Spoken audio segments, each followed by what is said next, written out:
اور جن کے پاس ڈنڈا بھی ساتھ ہے.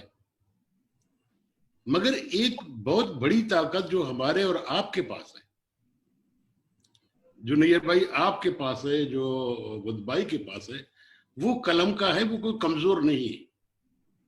مگر سوال یہ ہے کہ ہم اس کو کس طرح استعمال کریں گے. دیکھیں، جہاں تک حساب، نصاب، یہ تمام چیزیں جو ہیں ہمارے ملک میں شروع دن سے وہ مذہبی جماعتوں کے ہاتھ ہی رہے. اگر آپ ایون ایوب خان کے زمانے میں جا کے دیکھیں تو آپ کو وہاں جماعت اسلامی نظر آتی ہوگی، وہاں آپ کو کوئی دوسرا سوچ کے لوگ نظر نہیں آتے ہوں گے، چاہے وہ بیوروکریسی کی شکل میں رہے ہوں یا وہ کچھ پالیٹیشینز بھی رہے ہوں، وہ جو اس فیلڈ میں انوالو رہے ہوں وہ انہی مذہبی جماعتوں سے ان کا تعلق رہا ہے، اور مذہبی لوگ ہی یہ سب کچھ کرتے رہے.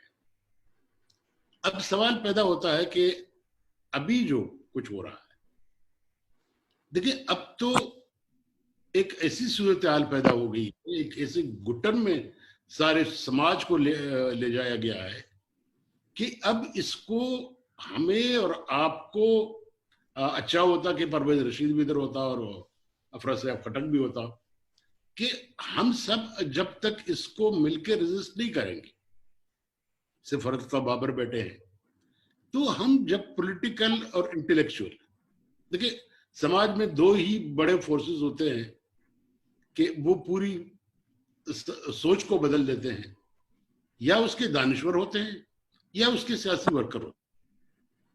اب جب ایک ایسی صورتحال پیدا ہو گئی ہے کہ یہ ہر چیز بدلنا چاہتے ہیں، یہ ذہن سازی اپنی طرح کا کرنا چاہتے ہیں، تو اگر آج ہم انٹلیکچوئلز اور پولیٹیکل ورکر ایک ساتھ ہو کے ان کو ریزسٹ نہیں کریں گے، ان کے خلاف بولیں گے نہیں، تو میں سمجھتا ہوں کہ ہم اور زیادہ مشکل میں چلا جائیں گے. دیکھیں 80th امینڈمنٹ کا جہاں تک تعلق ہے، یہ تو خیر حکومت آئی ہے، پتہ نہیں اس کا آگے کیا لگتا ہے، پیچھے کیا لگتا ہے، کہ اس کو کوئی 18ویں ترمیم کا پتہ بھی کہ ہے یا نہیں ہے. چاہے اوپر سے نیچے جتنے لوگ مجھے نظر آتے ہیں، مجھے نہیں سمجھتا کہ ان کو کوئی 18ویں ترمیم سمجھ آ رہی ہے. دیکھیں پاکستان میں ابھی تک ہم جو پولیٹیکل لوگ ہیں، ہم جو سیاسی لوگ ہیں،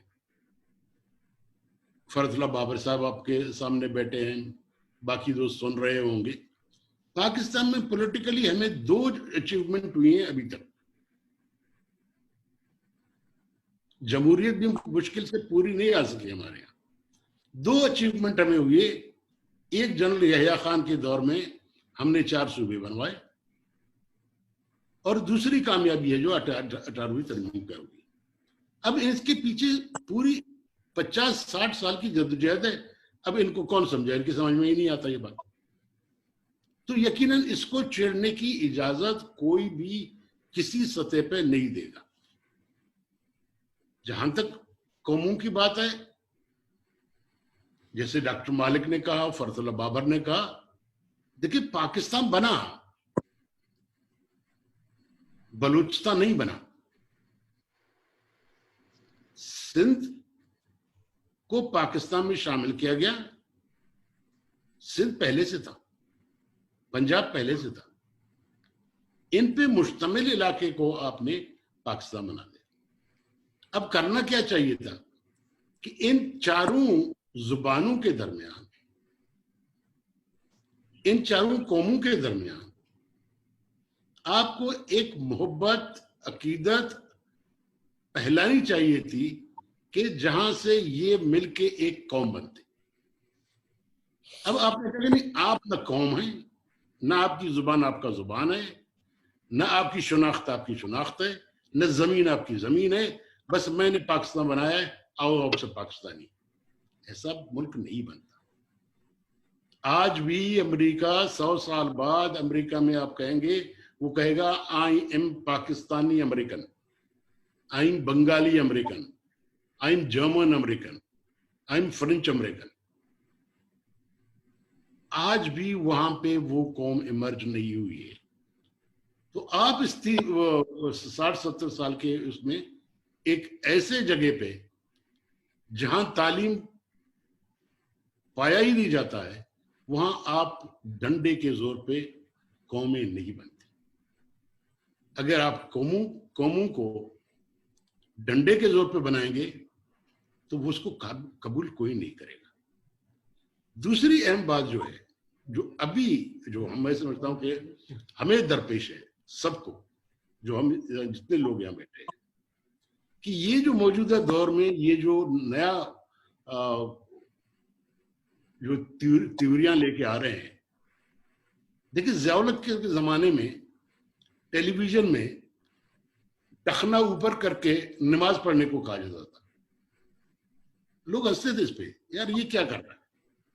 اب دیکھیں آج جب ٹخنا باہر نہیں ہوگا کوئی نماز نہیں پڑھتا. اور ضیاء الحق سے پہلے ٹخنے کا کوئی معاملہ ہی نہیں تھا اس ملک میں.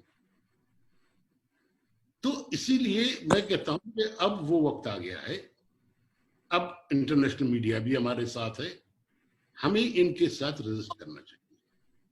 میں آپ کو 2 واقعات سناتا ہوں بڑی انٹرسٹنگ. میں 80 کی دہائی میں کراچی یونیورسٹی میں نے ایڈمیشن لیا. نیئر بھائی آپ اس کو سن لیں. تو مولوی صاحب جو تھے، جو میرا پہلا کلاس تھا، اس نے پوچھا کہ آپ کا نام؟ میں نے کہا جی حاصل بھی سنجو. تو اس کے کان کھڑے ہو گئے. اس نے کہا کہ آپ کے والد کا نام؟ میں نے کہا جی میرے والد کا نام غوث بھی سنجو. تو اس کے بعد اس نے مجھے کہا کہ آپ کلاس بعد میں دفتر آ جائیں.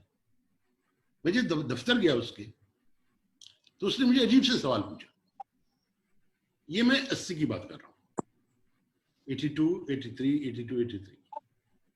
اس نے مجھے پہلے سوال پوچھا کہ آپ کے والد ہاتھ چھوڑ کے نماز پڑھتے ہیں یا ہاتھ باندھ کے نماز پڑھتے ہیں؟ پریشان ہو گیا، ہاتھ چھوڑ کے کیسے نماز پڑھا جاتا ہے؟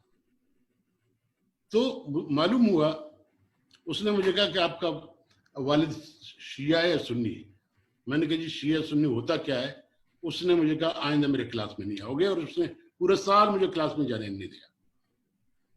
اس کے بعد جب میری یونیورسٹی بیٹی جب یونیورسٹی پہنچی، اس کا نام ہے لکی.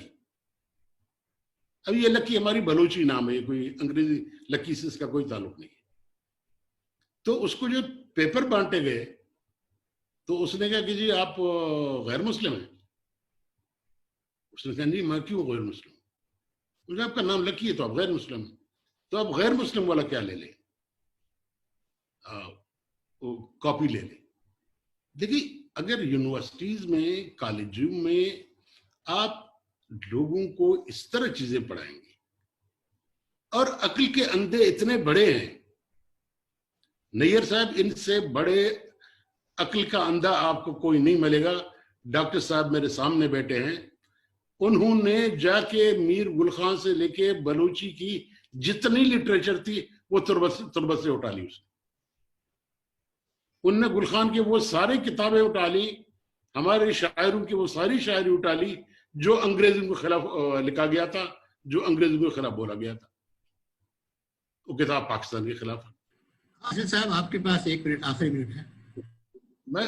میرا کہنے کا یہ ہے، ایک تو منافق ہے، زوراور ہیں، اور جاہل بھی ہے.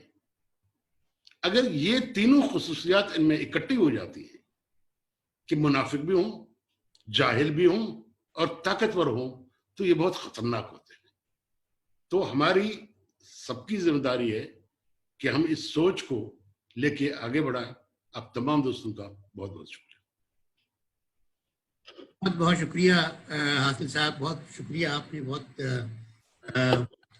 اہم نکات پر زور دیا ہے، اور میرا خیال ہے کہ یقیناً اس سے کافی سوالات ابھر رہے ہوں گے، اور ہمارے